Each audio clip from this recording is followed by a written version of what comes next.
Louvado seja nosso Senhor Jesus Cristo.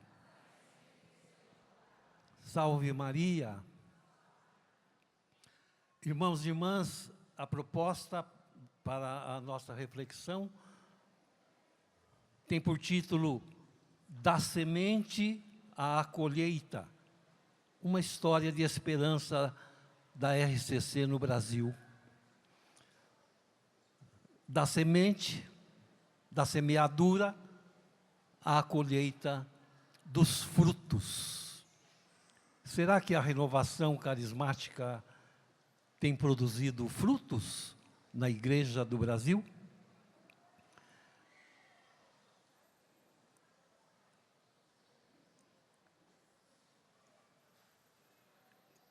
É uma reflexão importante para a nossa vida de corrente de graça.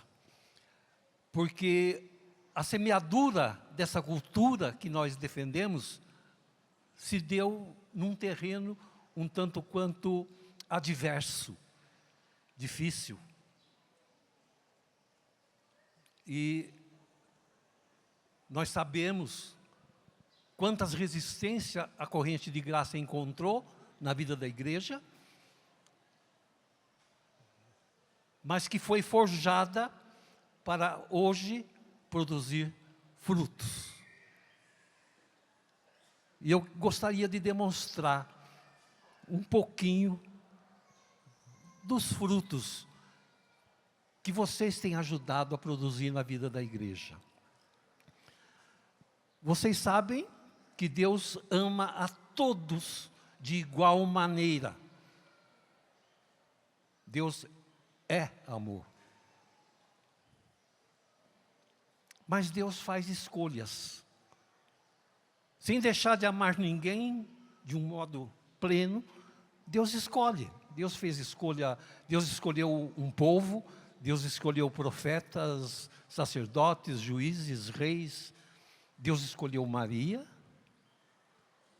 Jesus escolheu apóstolos, discípulos.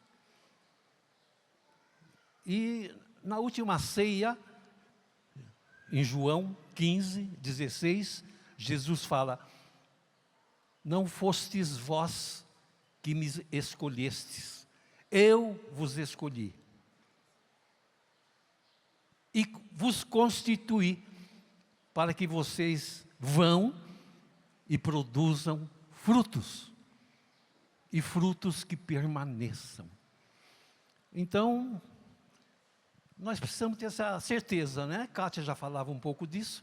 Não fomos nós que escolhemos ser da corrente. Deus escolheu-nos. A corrente até nem nasceu de um planejamento, como vocês sabem. A renovação carismática surgiu de uma estratégia de Deus, sem fundador, sem uma iniciativa da instituição. Não tinha nenhum padre que sentou e pensou e falou, vamos começar alguma coisa, né? Sem um livro de regras. Simplesmente o Espírito fez surgir. Em outubro de 98, falando a renovação na Itália, João Paulo II dizia uma coisa muito séria. Dizia assim: uma das primeiras tarefas de vocês, líderes da renovação, é preservar a identidade católica da renovação carismática nas vossas comunidades e nos vossos grupos. Então é importante que nós façamos uma revisãozinha da nossa origem, para que a gente conheça qual é a nossa identidade, para que a gente a preserve. Porque esse é o fruto primeiro que o magistério da igreja espera de nós. Que nós preservemos a nossa identidade católica. Nós temos e devemos e agradecemos, somos gratos aos irmãos de outras denominações que nos acompanharam, nos ajudaram. nos inícios daquilo que nós temos por começo da renovação, mas a nossa fonte está em Pentecostes. Está na tradição da igreja, no magistério da igreja, está na nossa história. Nós não estamos dependentes da história do pentecostalismo protestante. Né? A nossa identidade, ela se caracteriza pela leitura que nós fazemos do evento Pentecostes, com as suas decorrências. Então é importante sabermos como é que nós começamos, como é que nós fomos chamados a participar dessa identidade, para ver se os frutos que nós estamos produzindo correspondem aos anseios da própria igreja, que nós devemos saber. Então, por que o Papa dizia que uma das primeiras tarefas era nós preservarmos a identidade? Porque no decorrer da história, algumas expressões de cunho carismático pentecostal não nos ajudaram a nos aproximar de modo adequado da pessoa e da obra do Espírito Santo. Nós não somos a primeira expressão carismática da igreja. E algumas dessas expressões surgidas causaram problemas à vida da igreja. Montanismo, priscilianismo, messalianismo, donatismo, joaquinismo, ou seguidores de Joaquim de Fiore. Os irmãos do Livre Espírito, do século XIII e XIV, os alumbrados da Espanha, século XVI, foram expressões também com perfis carismáticos. Algumas se tornaram heréticas e outras foram cismáticas. Então isso não contribuiu. O fato é que há outros eventos, não são só as expressões que dificultaram, mas o tempo não permite a gente ver outras realidades que também contribuíram para esse distanciamento nosso da devoção, do culto ao Espírito Santo. O Espírito Santo nunca esteve ausente da igreja, é claro que não. Nunca esteve dormindo na igreja, mas nós estivemos pouco despertos para a sua realidade. Tanto que a gente chega aí no século XIX, para dar uma data, e era comum entre os teólogos dizer que o Espírito Santo era o grande desconhecido. O grande desconhecido. Deus intervém nessa situação e começa a suscitar na vida da igreja algumas pessoas que começam a se interessar em resgatar a pessoa e a obra do Espírito Santo. Suscita alguns padres teólogos, né? Johann Adam Möller, por exemplo, na Alemanha, Matthias Skibben, um outro grande teólogo, que começam a chamar a atenção para o papel do Espírito Santo na igreja, imprescindível, de um modo que afetasse a vida dos participantes. A gente vai ver que nós temos bastante material sobre ele na história, mas que não favoreciam o culto e a devoção. Deus suscita também, aí por esses meados do século XIX, Santo Arnaldo Jansen, um holandês que funda a congregação dedicada à pessoa do Espírito Santo. Suscita a Conchita Cabreira, uma mexicana, mãe de família, que escreveu inúmeras obras e faz uma profecia interessante sobre o que iria acontecer no século vindouro, século XX, ela está no XIX, foi beatificada há pouco. Suscita Helena Guerra, mais próxima de nós, que muitos de nós conhecemos, nossa querida Helena Guerra.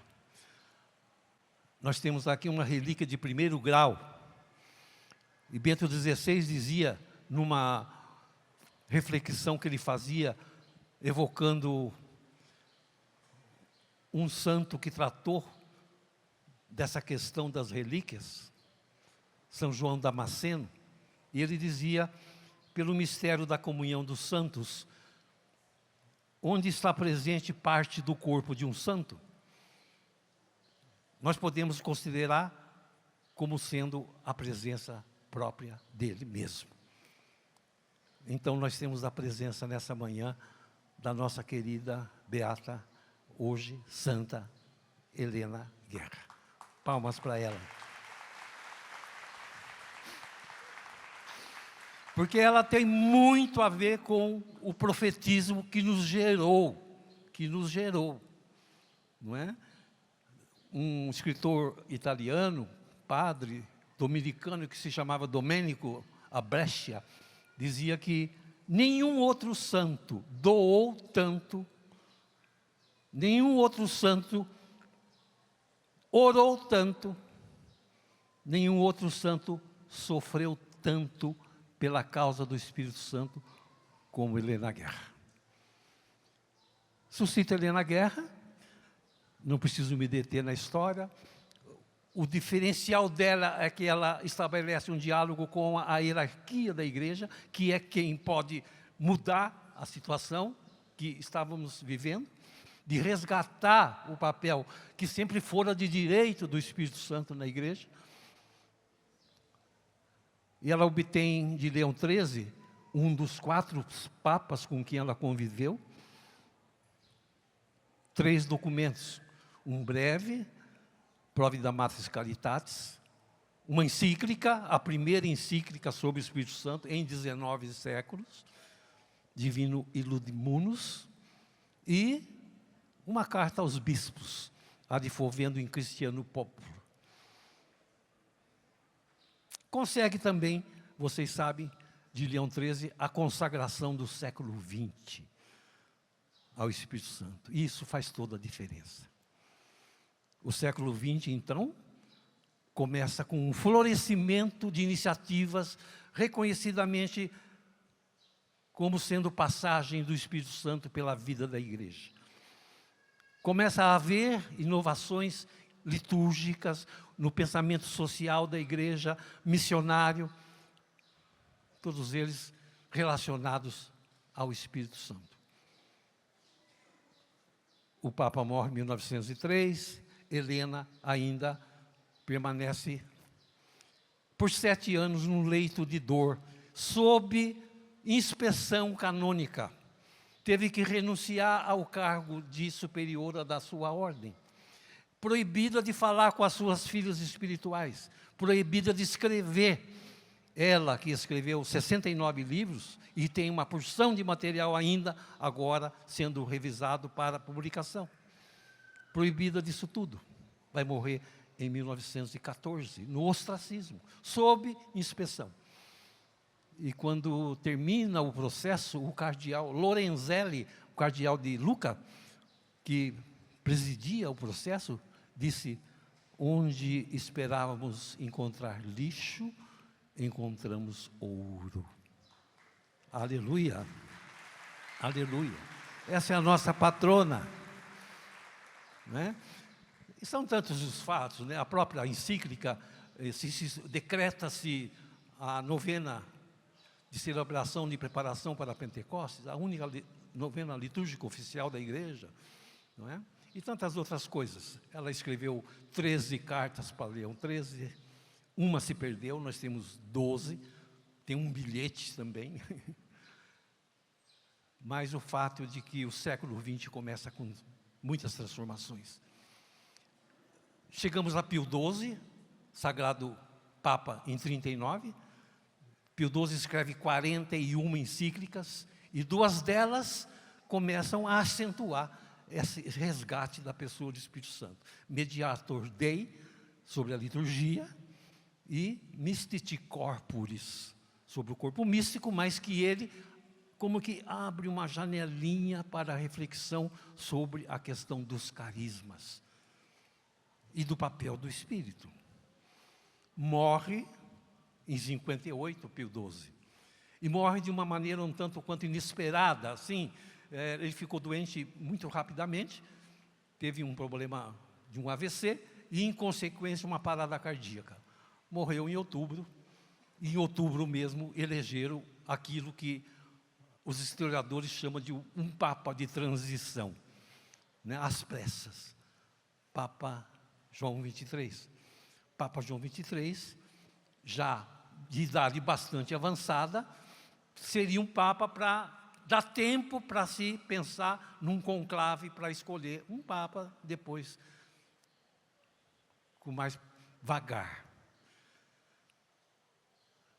O Papa, então, também assume em outubro de 58, em janeiro de 59, menos de 90 dias depois de eleito, surpreende o mundo, dizendo: eu gostaria de duas coisas, que fizéssemos uma grande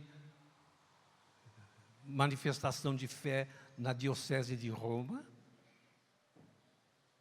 e um concílio que seja ecumênico para o mundo inteiro. Foi um alvoroço, né?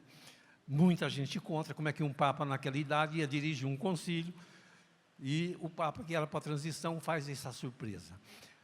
6 meses depois da eleição, de outubro, em abril, dia 26 de abril de 59, ele faz a sua primeira beatificação, Helena Guerra.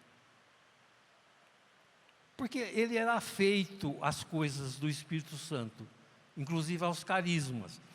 Vocês que conhecem aquela obra de Pat Gallagher, lá tem um relatório dizendo da intimidade dele com o Espírito Santo, no livro Um Novo Pentecostes, que todo mundo conhece. No dia da beatificação, falando com a família dela e com as irmãs, filhas religiosas, João 23 fala assim: é notável como nos trabalhos de Helena Guerra, ela sempre primou por colocar em destaque a necessidade de um novo Pentecostes e de uma perene efusão do Espírito. Meus irmãos e irmãs, aqui começa de modo bem acentuado a nossa identidade e vocação. O que nós fazemos ao anunciar e propor batismo do Espírito Santo, estamos dizendo: é possível uma nova efusão do Espírito. Pentecostes não esgotou o que o Espírito Santo tem para a igreja. O seu batismo sacramental não esgotou o que o Espírito Santo tem para a sua vida. Uma contínua efusão. E essa linguagem de novo Pentecostes não era comum. Não era comum. Hoje, para nós, falar de novo Pentecostes é simples, né? Ali não, até então não. Né? E agora o Papa insiste no tema do novo Pentecostes. Há muita resistência, pega qualquer livro histórico sobre o Vaticano II e você vai ver. Muita resistência, mas ele prossegue insistindo. 3 semanas depois da beatificação, 17 de maio de 59, era Pentecostes, e o Papa fala a um grupo de bispos, faz a sua homilia com a seguinte oração no final: Espírito Santo, vossa presença dirige a igreja no caminho certo. Nós vos pedimos, derramai a plenitude de vossos dons sobre esse concílio ecumênico que queremos realizar. Renovai vossos milagres em nossos dias, em vistas de um novo Pentecostes. A resistência continua e o Papa não para de falar. Numa visita à África, ele retoma o tema do novo Pentecostes. Em cartas aos bispos, ele torna a falar. E, no Natal de 61, acaba a discussão. Ele institui um decreto, Decreto Humanae Salutis, onde, no número 23, ele diz, do decreto que convoca o concílio: renovai em nossa época vossos prodígios, como em novo Pentecostes. E concedei que a igreja santa, reunida em unânime e instante oração junto a Maria, mãe de Jesus, e guiada por Pedro, difunda o reino do divino Salvador, que é o reino da verdade, da justiça, do amor e da paz. No decreto. Bem, aí não tem jeito, o concílio começa mesmo em outubro de 62. Em dezembro de 62, a primeira sessão do concílio se encerra. Haviam apresentado as propostas, os projetos, os temas, e agora os bispos iam voltar para as suas dioceses, os cardeais, e retornar para a segunda fase. E nesse dia do encerramento da primeira fase do concílio, João 23 faz uma profecia. Acho que você nunca ouviu falar dela. Nós somos filhos de uma profecia. Nós somos filhos de um anseio profético de Conchita Cabreira, de Helena Guerra e do nosso hoje santo, amado João 23. Nesse discurso, do final da primeira fase do concílio,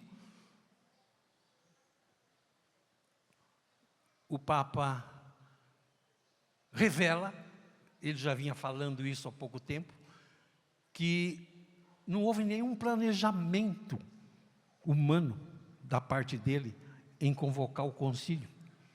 Ele não pensou em preparar nada, tanto que começou a falar 3 meses depois da eleição. Foi uma inspiração súbita, dizia ele. E no discurso, conhecido como Discurso da Lua, eu recomendo que vocês olhem na internet e procurem Discurso da Lua, porque é muito lindo. Ele estava doente, né? A preocupação das pessoas tinha sentido. Ele estava muito doente. Há 1 mês havia sido detectado um câncer no intestino, um câncer inoperável, e ele estava com muita dor. E é a última vez que ele se dirige aos bispos, e ele dizia assim: olha, uma profecia predictiva, falando quando vai acontecer. Quando o Vaticano II estiver terminado e seus decretos executados, então ocorrerá aquele novo e verdadeiro Pentecostes, que é o objeto das nossas aspirações, que fará florescer na igreja as suas riquezas interiores. Aleluia. Profecia pura. Nós somos filhos de uma profecia, irmãos e irmãs. Eu já disse, Deus ama a todos de igual maneira, e todos os movimentos, todas as associações, todas as entidades, as expressões da igreja são legítimas, se reconhecidas pela igreja e inspiradas pelo Espírito, todas. Mas nós precisamos reconhecer que a corrente de graça é muito amada e privilegiada por Deus, muito amada.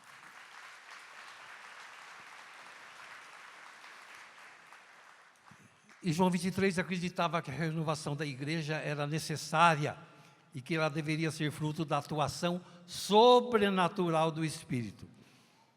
Essa convicção se expressava naquilo que ele afirmava, que a convocação do concílio havia sido uma inspiração súbita do Espírito Santo. Repetia isso para muitas pessoas.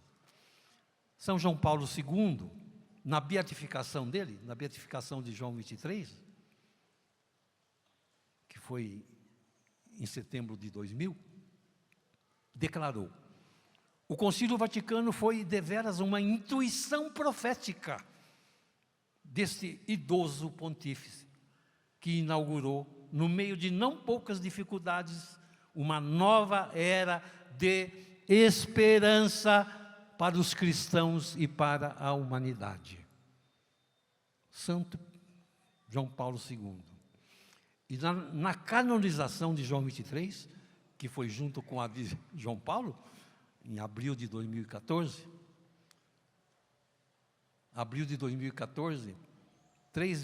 um mês depois de Francisco dizer que o maior desejo dele era que a renovação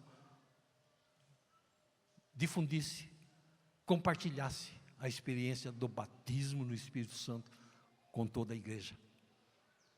Eu achava que eu ia morrer e não ia escutar isso.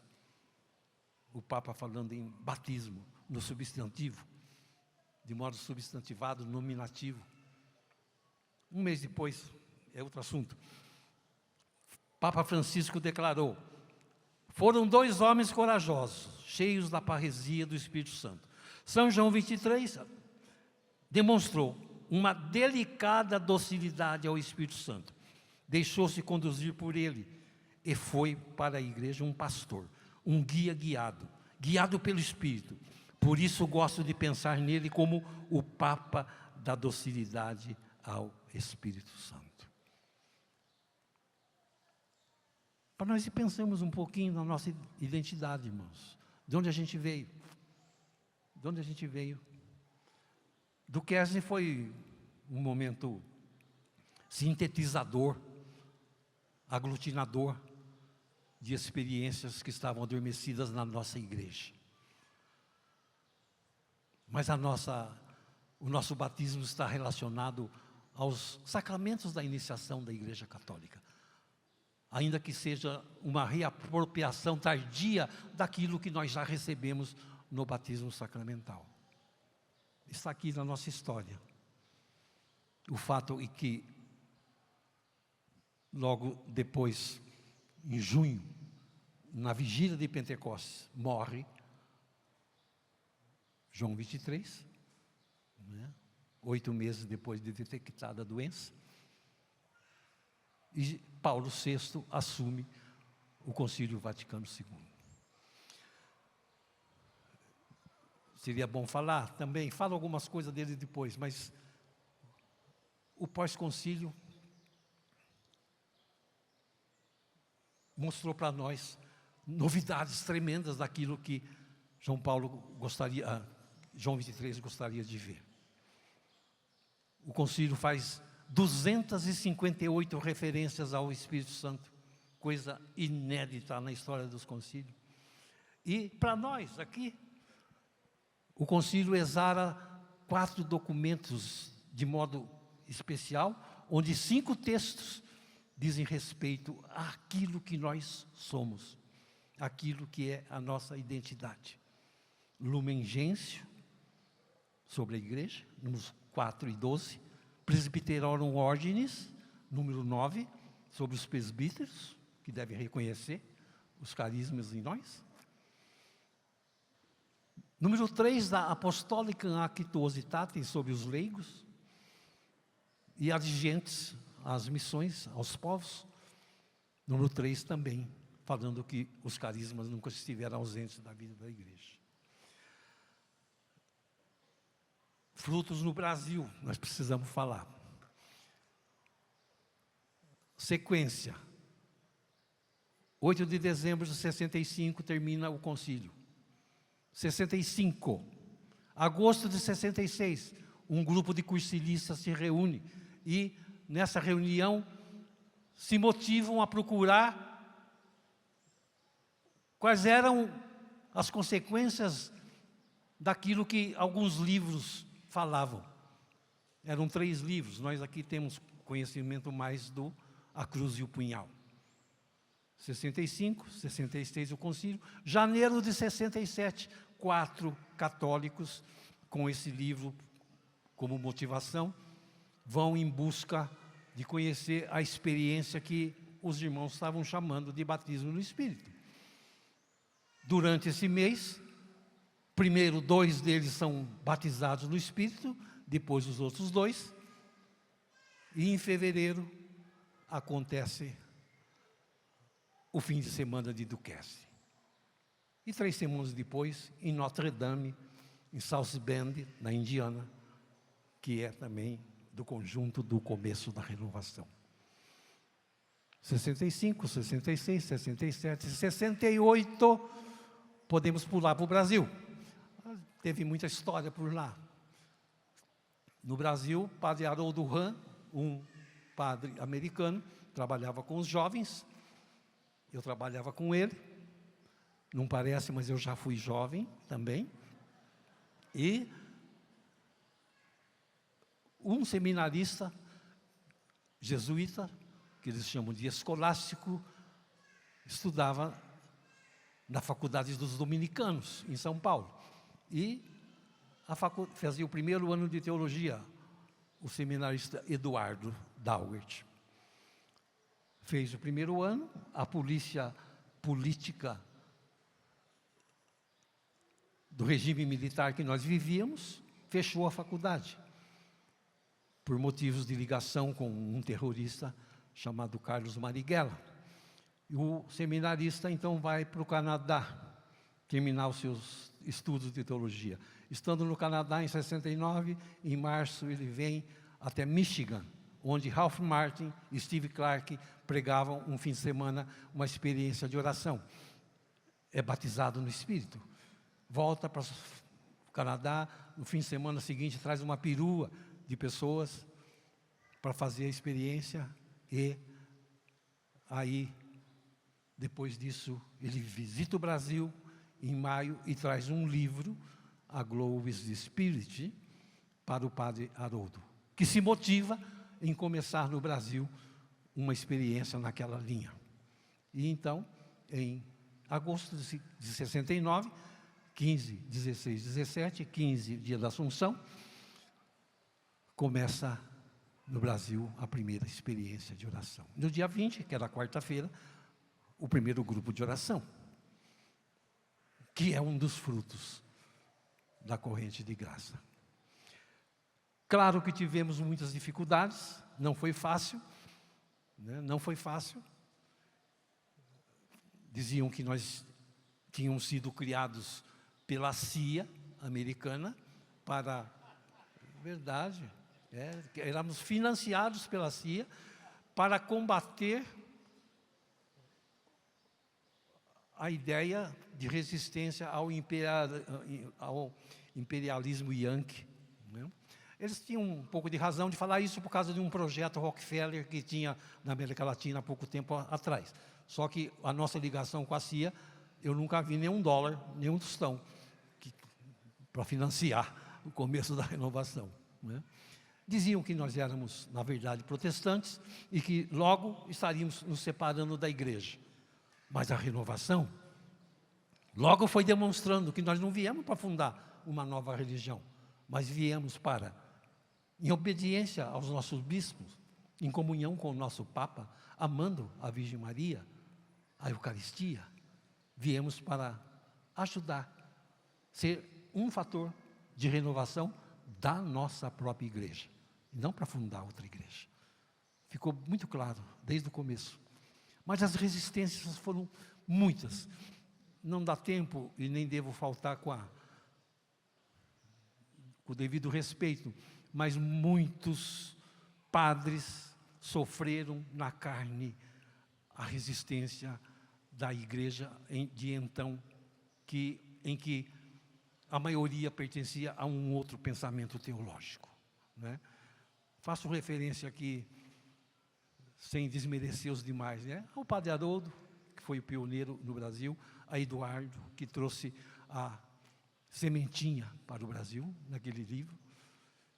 E não posso deixar de dizer do nosso querido padre Jonas. Não posso deixar.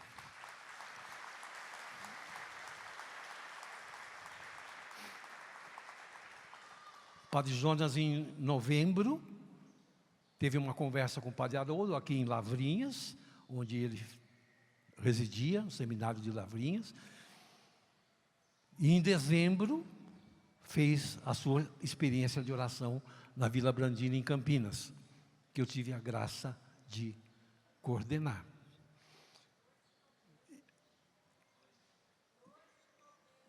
Isso, a visita dele em Lavrinhas.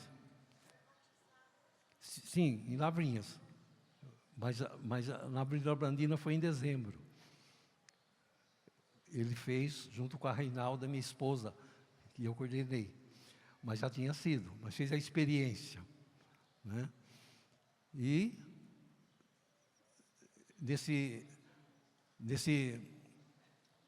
na preparação desse encontro, era fim de ano, era a semana anterior do Natal. Tinha poucas inscrições, e a gente estava acostumado com um bando de jovens, e tinha pouca. Aí nos reunimos para ver se valia a pena continuar em promover. E durante a reunião, um jovem chamado Lumumba proferiu uma profecia, onde o Senhor dizia: prossigam com esse encontro, com essa experiência, porque dela eu vou fazer brotar um sacerdote que vai abalar as renovações da Igreja do Brasil. Padre Jonas Sabib.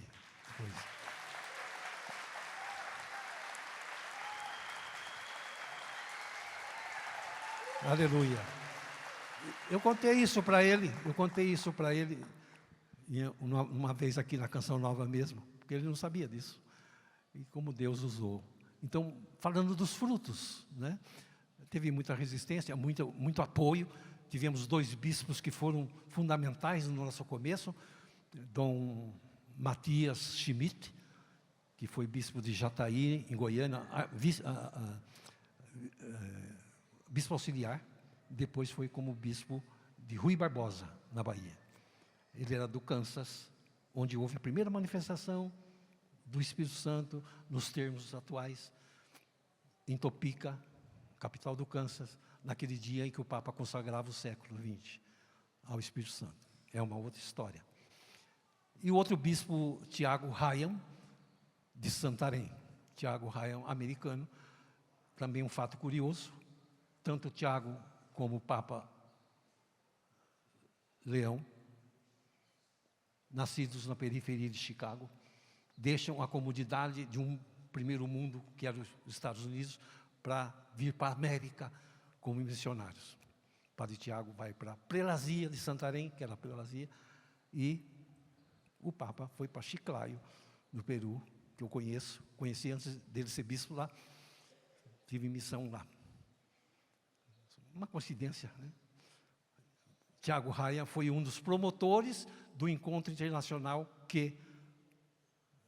onde o Papa Paulo VI acolheu a renovação, dizendo que ela era uma sorte para a Igreja e que era preciso envidar todos os esforços para que ela continuasse na Igreja, né?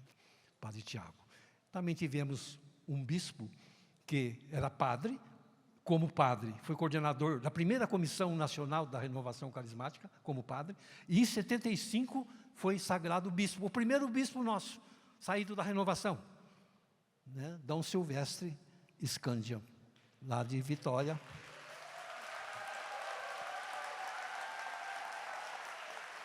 Depois foi arcebispo de Vitória, né? Ele também esteve presente nesse congresso de 75. Foi sagrado bispo, foi para o congresso, com o Tiago promovendo. E ele foi já defensor da renovação como padre, né? Depois foi para lá. Tinha uma irmã dele, a família dele é de lá, que também participava muito da renovação, né? Dom Davi Picão de Santos, que foi o nosso assessor episcopal. Mas preciso falar mais dos frutos, que nós estamos no fim. A renovação é um fruto, ela é um fruto. João Paulo II falou assim: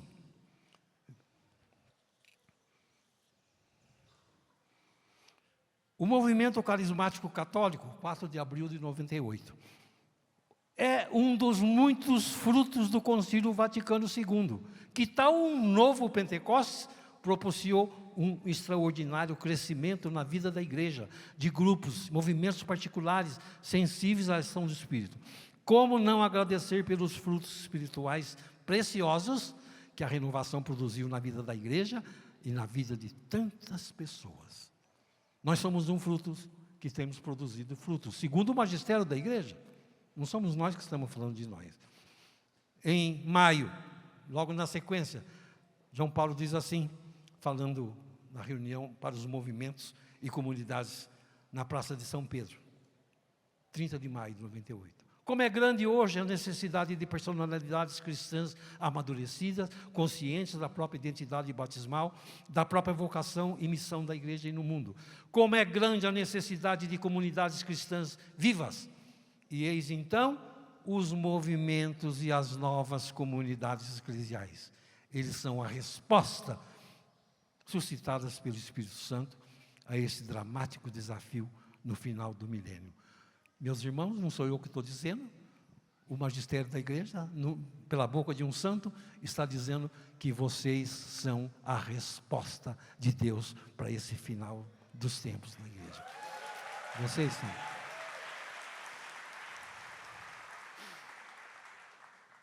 O cardeal Ratz já havia dito isso em 85, mas não dá tempo de contar. Falo rapidamente de alguns frutos. Quando o concílio terminou, tinha 19 anos. Vou fazer 80 ano que vem, não precisa fazer as contas. E eu já estava na igreja, já dirigia alguns movimentos, marianos inclusive, e nós tínhamos a ideia de que era proibido ler a Bíblia. A Bíblia nunca foi proibida pela igreja, mas também não foi incentivada, por causa do medo do livre exame que os nossos irmãos protestantes faziam da Bíblia. O fato inegável é que a renovação carismática católica colocou a Bíblia na vida, na mão do povo da Igreja Católica.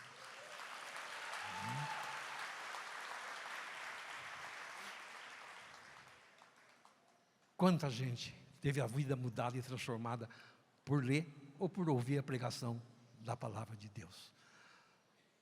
A renovação carismática ajudou a restaurar a devoção a Maria. Talvez você nunca tenha pensado nisso.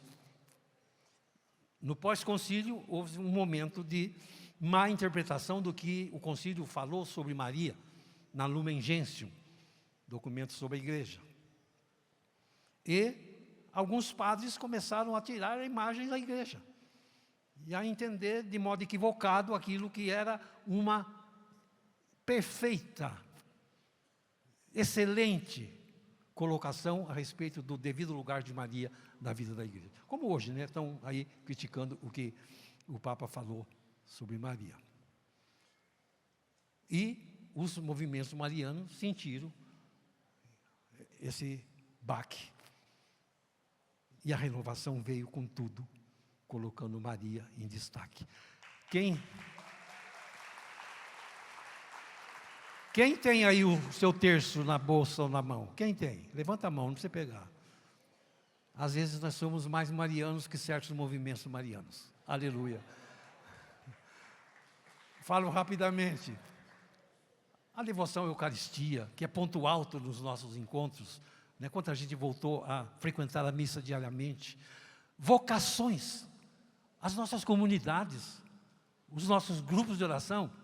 Quantas vocações suscitaram para a igreja?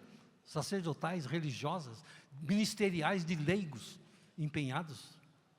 Quantas expressões. O grupo de oração, já se falou aqui, um precioso fruto para a igreja dos nossos tempos.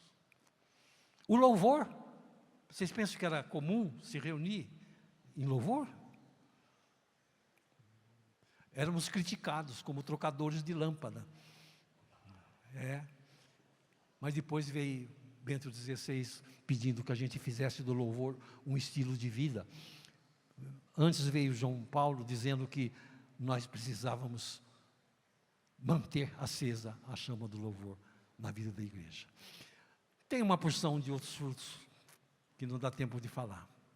Das nossas missões, o bispo falou, né, das comunicações, dos influencers carismáticos que nós temos. Mas imaginem o fruto do batismo no Espírito Santo, o que fez na vida de tanta gente, na vida da igreja. Não é? Nós vamos orar por isso, mas eu queria terminar só dizendo uma coisa, pegando uma fala da Kátia, né? Kátia falava que se nós ficarmos nos nossos espacinhos, nas nossas redomas, nós vamos ficar presa fácil para o inimigo.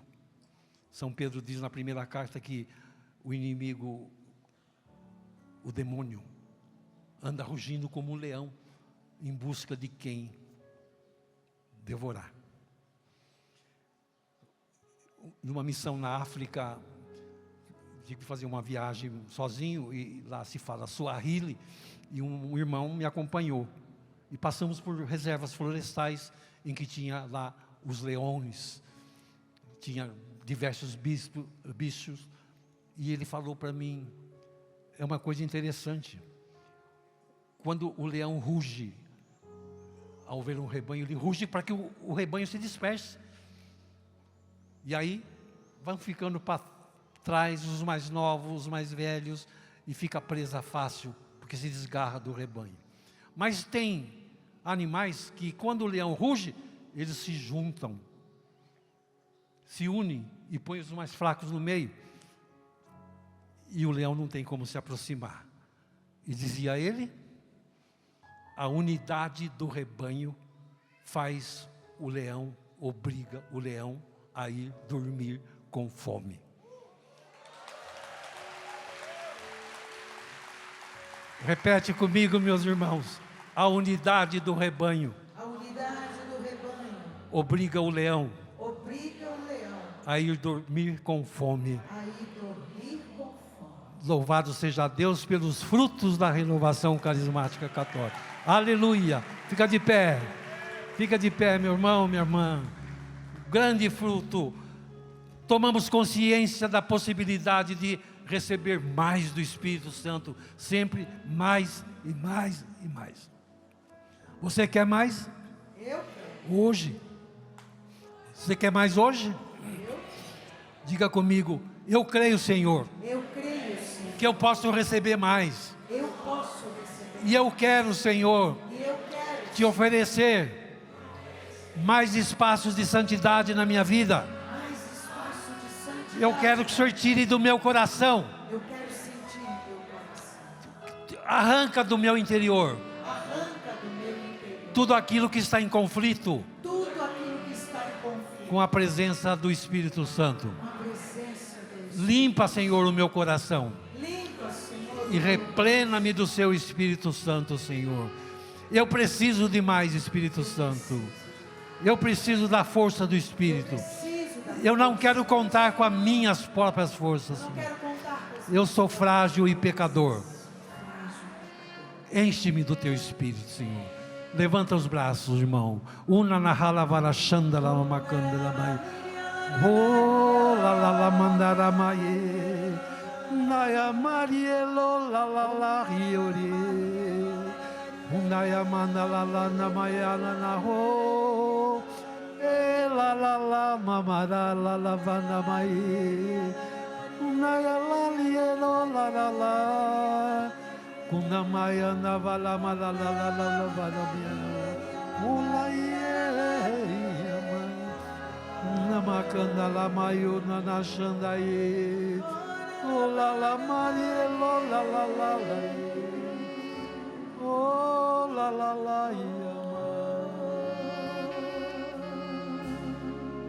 Eu navegarei